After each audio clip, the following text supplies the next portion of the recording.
If you guys have seen my video on history of horror films, you know that while I was talking about found footage horror films, I mentioned that Blair Witch Project was the first film that featured it.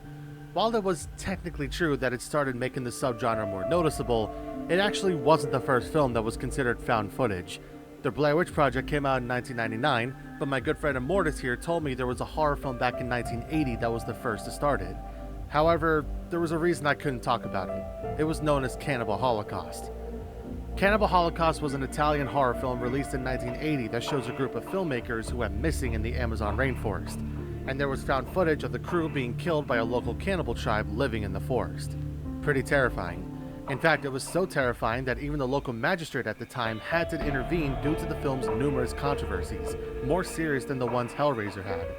First, the filmmakers had allegations of the movie being a snuff film due to the very graphic violent scenes that were shown. This was 1980 we're talking about.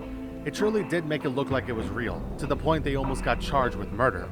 But after those allegations were thrown away, the film was still banned in multiple countries throughout the 80s, not just from normal censorship, but due to the scenes of animal cruelty.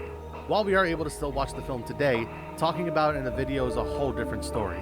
If I were to show more scenes than ones I'm only able to let you see, it could get me in trouble with YouTube. So that's why I never talked about it in my history of horror films video. The same thing could happen if I were to try to show the Terrifier films. I guess what I can say is that while the Blair Witch Project was the first found footage horror film that didn't get a lot of censorship controversies, Cannibal Holocaust was the first found footage horror film made that almost got the producers in trouble. Trust me when I say this is not for the faint of heart.